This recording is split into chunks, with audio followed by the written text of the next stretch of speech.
So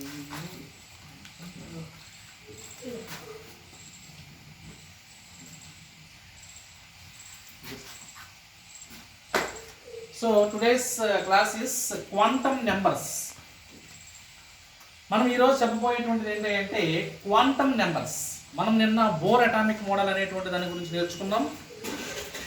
దాని తర్వాత hire సెక్షన్స్లో మనకి Rutherford atomic model, Sommerfeld model గురించి ఎక్స్ప్లెయిన్ చేస్తారు. ఇప్పుడు quantum number. Quantum number is very very important for the 10th class syllabus. 10th class వరకు కూడా క్వాంటమ్ నెంబర్స్ అనేది చాలా ముఖ్యమైనటువంటి టాపిక్.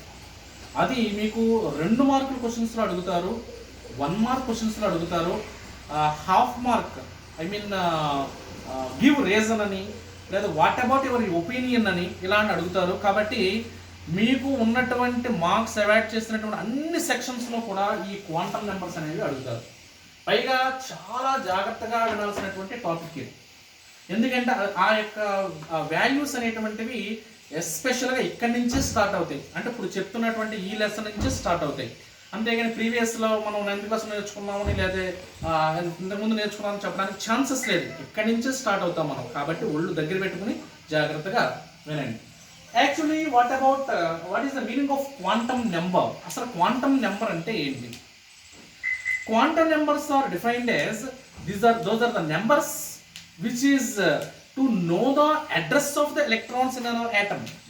ఒక యాటంలో ఉండేటువంటి ఎలక్ట్రాన్స్ యొక్క పొజిషన్స్ గురించి, వాటిలో ఉండేటువంటి క్వాలిటీస్ గురించి, అది ఏ రకంగా ఉన్నాయి, ఎన్ని ఎలక్ట్రాన్స్ ఉన్నాయి, కంప్లీట్గా వాటి యొక్క మొత్తం pure information, address of the electron.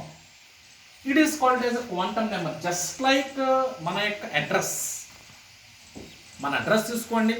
మన అడ్రస్కి మన మెయిల్ అడ్రస్ ఎవరికన్నా ఇచ్చామనుకోండి, మన యొక్క పూర్తిగా జస్ట్ లైక్ ఆధార్ కార్డ్ అయ్యా.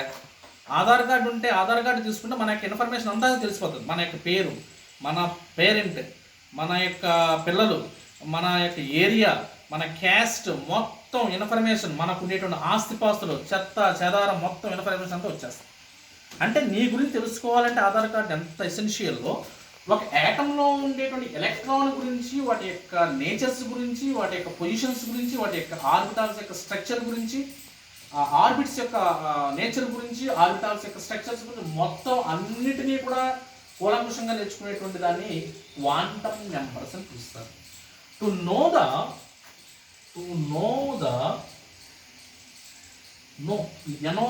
KNOWNO, to know the address of the electron. Address of the electron. To know the address of the electron. Electron యొక్క చిరునామా అన్నమాట. ఎలక్ట్రాన్ యొక్క నేచర్, ఎలక్ట్రాన్ యొక్క చిరునామా అంటే మొత్తం వచ్చేస్తుంది. ఈ చెత్త మనం ఏం చెప్పక్కర్లేదు కదా. To know the address of the electron in an atom is called quantum number.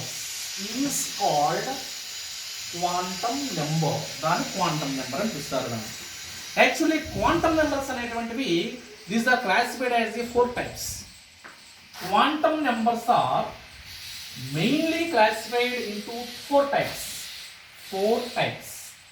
Quantum numbers అనేటువంటివి జాగ్రత్తగా క్వాంటమ్ నెంబర్స్ అనేటువంటివి 4 రకాలు ఉన్నాయి. ఇంపార్టెంట్. క్వాంటమ్ నెంబర్స్ అనేటువంటివి 4 types, 4 రకాలు ఉన్నాయి క్వాంటమ్ నెంబర్స్. ఏంటంటే క్వాంటమ్ నెంబర్స్ మొట్టమొదటిది first one is called as a principal quantum number. First one very very important. Principal quantum number. దీన్ని తెలుగు అవసరం లేదు, తెలుగు మీడియం లేదు కదా. ప్రిన్సిపల్ క్వాంటమ్ నెంబర్ జాగ్రత్తగా వస్తుంది. థియరీ దగ్గర ప్రిన్సిపల్ క్వాంటమ్ నెంబర్. రెండవ దాన్ని యాంగులర్ క్వాంటమ్ నెంబర్. మీ 10th క్లాస్ పుస్తకంలో దీన్ని యాంగులర్ క్వాంటమ్ నెంబర్ ఉంది. అదే కనుక హైయర్ సెక్షన్లోకి వెళ్ళిన తర్వాత దీన్ని అజిముతల్ క్వాంటమ్ నెంబర్ అని పిలుస్తారు. దీన్ని మీరు ఆ రెండింటిలో ఏది రాసినా పర్వాలేదు. Azimuthal quantum number or angular quantum number. మూడవ దాన్ని magnetic quantum number. Last one spin quantum number. అంటే principal quantum number, angular quantum number or azimuthal quantum number, మీకు ఏదైనా ఒకటి ఇప్పుడు ఇది ఫైన్ ఇదే ఫిక్స్ అయిపోండి. Angular quantum number, magnetic quantum number, spin quantum number. These are the 4 essential quantum numbers. ఇవి ముఖ్యమైనటువంటి 4 క్వాంటమ్ నెంబర్. మరి principal quantum number is always represented as A n, small letter n తో indicate చేయాలి.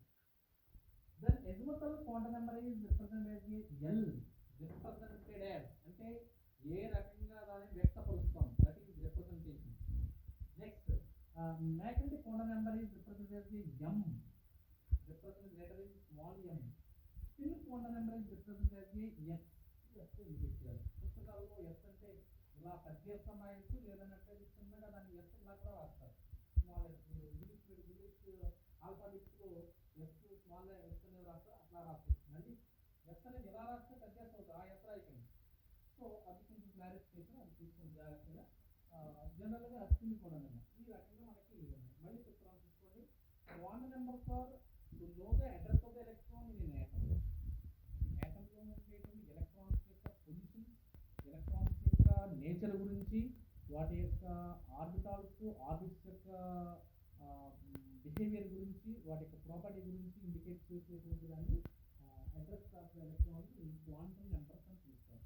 Again quantum numbers are classified as 4 types. ఈ quantum numbers అనేటువంటి 4 రకాలుగా దానిని classify చేస్తారు. So first one is principal quantum number. Principal quantum number, principal కాదు, ఎందుకంటే మీరు ప్రొనౌన్సియేషన్ చేసేటప్పుడు ప్రిన్సిపల్ అంటే ప్రిన్సిపల్ అన్నారనుకో, టీఎల్ఈ పెట్టారనుకోండి, అది ప్రిన్సిపల్ అంటే సూత్రం అంటారు. ప్రిన్సిపల్ మనం చదివేటప్పుడే ప్రిన్సిపల్ అని చదవాలి, ప్రిన్సిపల్ అని చదవకూడదు. Principal quantum number. Next azimuthal quantum number and magnetic quantum number and spin quantum number. That is the first point. Next point, principal quantum number is represented as a n. Principal quantum number represented as a n, and angular quantum number represented as a small l. Magnetic quantum number is represented as a small m, and the spin quantum number is represented as a small s. That's all. ఇవి వీటిలో ఉండేటువంటి మొత్తం 4 వాటి యొక్క quantum numbers representation. Next, generally principal quantum number is represented by the first of all. ఈ యొక్క principal quantum నెంబర్ని మొట్టమొదటిగా చెప్పిన ఆయన ఎవరైనా అంటే నీల్స్ బోర్. మనం నిన్న ఆల్ఫర్డ్ బోర్స్ గురించి మనం మాట్లాడుకున్నాం. ఆయన మొట్టమొదటిగా దీన్ని నీల్స్, లేదంటే మీరు బోర్స్ అని పెట్టుకున్న పర్వాలేదు, BOHR Bohr. First of all the principal quantum number is expressed or proposed by the Bohr. మొట్టమొదటిసారిగా బోర్ అనేటువంటి శాస్త్రవేత్త, బోర్ అనేటువంటి సైంటిస్ట్ అనే ఆయన ఈ యొక్క ప్రిన్సిపల్ క్వాంటమ్ నెంబర్ అనేటువంటి దాన్ని ఫైండ్ అవుట్ చేశాడు. ఓకే, అంటే ఈ రోజు దీని గురించి మనం డిస్కస్ చేసుకుందాం. ఓకేనండి, ఇప్పుడు జాగ్రత్తగా ఇది నోట్ చేస్తున్నారు కదా, ఈ 4 నోట్ చేస్తున్నారు కదా. ఇప్పుడు చదివేస్తున్నాను ఇది. దీనికి ఇప్పుడు ప్రిన్సిపల్ క్వాంటమ్ నెంబర్ చూద్దాం. ఒకవేళ టైం ఉందనుకోండి, నెక్స్ట్ రెండో చూద్దాం. సబ్ హెడ్డింగ్ పెట్టుకోండి, principal quantum number. Principal quantum number n. Principal quantum number n. So the principal quantum number is represented as a small n. దీన్ని రిప్రజెంట్ చేసేటువంటి లెటర్ ఏంటి అంటే n తో రిప్రజెంట్ చేయాలి. Second point, the principal quantum number is first of all proposed by Niels Bohr లేదా Bohr, BOHR Bohr. Bohr scientist అన్నమాట. Principal quantum number is proposed by mister Niels Bohr. ఆయన Bohr అనేటువంటి శాస్త్రవేత్త దీనిని మొట్టమొదటిసారిగా ప్రవేశపెట్టడం జరిగింది. Third one, this quantum numbers are generally this values are 1, 2, 3, 4, 5 and so on. మీకు నిన్న గత క్లాసెస్లో చెప్పాను, ఎవరికైనా గుర్తుంటే గుర్తుండొచ్చు. ఇలాగా నిన్నే చెప్పినట్టు గుర్తున్నారు. చూడండి, ఇలా వేసి వీటిలో 1, 2, 3 అలా వేసాను, లేదంటే KLM షెల్స్ అని చెప్పానే, అదే ఇది. ఇదంతా లింకేజ్ అనమాట. మీరు ఏమాత్రం మీరు ఆ లింక్ పోగొట్టారంటే అర్థం కాదు. ఇవే లింకేజ్ అని ఒకదాని కూడా లింక్లో ఉంటాయి. సో ఈ రకంగా వాటి యొక్క పేరు అనేటువంటి 1, 2, 3, 4 అండ్ సో అంటే KLMతో కూడా ఇండికేట్ నెంబర్స్ అన్నాం కాబట్టి 1, 2, 3, 4 అని పెట్టడం జరిగింది. These are the numbers 1, 2. Otherwise అని చెప్పామనుకున్నప్పుడు KLM NO సో అలా ఇండికేట్ చేసుకోవచ్చు. Next fourth point, in those principal quantum number it shows, especially ఈ పాయింట్ చాలా ముఖ్యమైనది. Generally principal quantum number is always gives the information about energy of the energy size of orbit. మనం అక్కడ తీసుకున్నటువంటి orbit ఉంది చూసారా, మనం తీసుకున్నటువంటి ఆర్బిట్, ఆ ఆర్బిట్ యొక్క ఎనర్జీ గురించి కానీ ఈ సైజ్ గురించి కానీ ఆ యొక్క ఎనర్జీ సైజ్ గురించి కంప్లీట్గా నీకు తెలియాలి అంటే ఈ యొక్క ప్రిన్సిపల్ quantum నెంబర్ తెలియాలి. అంటే మీకు వచ్చిన చెప్తున్నాను చూడండి, ఇలా వేసాము. తనుజ ఒకసారి చెప్పు, ఇక్కడ 1 2 3 అని ఉంది, వీటిలో హయ్యర్ ఎనర్జీ ఏది? ఎలా చెప్తున్నావు? నెంబర్ వాల్యూ పెరిగింది కాబట్టి అంతే. ఇక్కడ చూడండి, ఇక్కడ 1 2 3 అని చెప్పాను. ఆ అమ్మాయిని ఏమడిగానంటే which is having greatest level, greatest orbit అన్నాను. టక్ మన 3 అని చెప్పేసి, ఎందుకంటే ఆర్డర్ అలాగే ఉంది. ఇప్పుడు which is having the lower energy అని అడిగాను అనుకోండి, వీటితో ఉన్నటువంటి వాటిలో ఒకటోది తక్కువగా ఉంది. అంటే ఇది ఏం చేసింది? ఎనర్జీ అనేటువంటి దాని గురించి ఎక్స్ప్లెయిన్ చేసింది. అలా ఇంకొక బిట్ అడుగుతాం చెప్పండి. So actually this is one of the atom. అలా కాకుండా ఇలా ఒక యాటమ్ ఉంది, this is nucleus, this is 1 2 ఇలా ఉంది. So actually in those among of these two atoms, which is the very smaller atom, A or B? A B లో ఏది పెద్దది, ఏది చిన్న atom? ఎందుకని అంటే నేను చిన్నగా వేసానా? ఆర్బిట్స్ ఉన్నాయి, ఫస్ట్ సెకండ్ థర్డ్ 3 ఆర్బిట్స్ ఉన్నాయి ఇక్కడ 2 ఆర్బిట్స్ ఉన్నాయి. That's why these are very lesser count number of the orbits. Orbits సంఖ్య తక్కువగా ఉంది కాబట్టి, అంటే ఈ నెంబర్ అనేటువంటి చూడండి ఎక్కడి నుంచి చెప్పాను, దీని గురించేగా. అంటే ఈ నెంబర్ ప్రిన్సిపల్ quantum నెంబర్ అనేటువంటిది size of the orbit, orbit యొక్క సైజుని ఇండికేట్ చేస్తుంది. సైజ్ ఆఫ్ ద ఆర్బిట్, అదేవిధంగా ఎనర్జీ ఆఫ్ ద ఆర్బిట్, వాటి యొక్క శక్తిని శక్తిని కూడా, వాటి యొక్క ఎనర్జీ లెవెల్స్ని కూడా ఇండికేట్ చేస్తుంది. అంటే మనం ఆ యొక్క నెంబర్స్ అనేటువంటి చూస్తే, లేదా కేఎల్ఎంఎన్ ఉందనుకోండి, మీకు ఆర్డర్ గుర్తుందనుకోండి, టక్ మన ఆన్సర్ చెప్పేస్తారన్నమాట. సో ఇది దాని ముఖ్యమైనటువంటి దాంట్లో ఉండేటువంటి వాల్యూస్ అన్నమాట. అలాగే ఇక వీటి యొక్క విలువ తీసుకున్నట్లయితే, for suppose number of electrons in our orbit, each orbit, ప్రతి ఆర్బిట్ లో కూడా ఎలక్ట్రాన్స్ అనేటువంటి ఫైండ్ అవుట్ చేయడానికి formula 2n² formula, 2n². So ఈ యొక్క ఫార్ములా ఉపయోగించి ప్రతి ఆర్బిట్ లో కూడా ఎన్ని ఎలక్ట్రాన్స్ ఉంటాయనేటువంటి దాని గురించి ఈ నెంబర్ చెప్పచ్చు. ఇంకొకటి ఏంటంటే, ఇక్కడ n ఉంది చూసారు, n అంటే ఏంటి? ఇక్కడ చూసారు మళ్ళీ లింకేజ్ వచ్చింది, 2n² అన్నాను. అంటే ఇక్కడ ఏంటి? n అంటే ఇక్కడ 1 2 3 అంటే ఫస్ట్ ఆర్బిట్ ఎలక్ట్రాన్స్ కావాలి, ఒకటి n ఈజ్ ఈక్వల్ టు 1 పెట్టండి, ఇక్కడ 2n² అంటే దీంట్లో 2 ఎలక్ట్రాన్స్ ఉంటాయి అన్నమాట. ఇది మీకు నెక్స్ట్ దాని గురించి చెప్తాను, ముందు మాత్రం 2n² ఫార్ములా గురించి చెప్తాను. అలాగే నెంబర్ ఆఫ్ ఆర్బిట్స్ గురించి ఫైండ్ అవుట్ చేసిన ఫార్ములా ఏంటంటే, దాని యొక్క formula that is n². Number of orbits అయితే n². So number of orbits అయితే n², అదే టోటల్ నెంబర్ ఆఫ్ ఎలక్ట్రాన్స్ కనుక తీసుకున్నట్లయితే n. అంటే ఎట్లాగా చెప్పొచ్చు అంటే, ఫర్ సపోజ్ సెకండ్ ఆర్బిట్ ఉంది, ఈ ఆర్బిట్ లో సబ్షెల్స్ కావాలి నాకు. How many subshells are present, ఇది నెక్స్ట్ చెప్తాను. ముందు ఆ ఫార్ములాస్ ఏంటో వచ్చింది దానికోసం చెప్తాను. సెకండ్ షెల్ తీసుకున్నాను. మీరు చెప్తున్న హాఫ్ ఆర్బిట్లోనో how many number of subshells, sub orbits in our second shell అన్నారు అనుకోండి, లేదా ఎల్ షెల్ అని అడిగారు అనుకో, ఎల్ అంటే 2 కదా, అప్పుడు వెంటనే n ఈజ్ ఈక్వల్ టు 2 అన్నాడు, సబ్షెల్స్ ఆర్ సబ్ ఆర్బిట్స్ అన్నాడు. కాబట్టి ఫార్ములా మనకి ఏం చెప్పాడు మేస్టారు? n² అన్నాడు. సో n² అంటే n ప్లేస్ లో మనం ఒక 2 పెట్టండి, 2 × 2 దట్ ఈస్ 2² కాబట్టి 4. అవునా?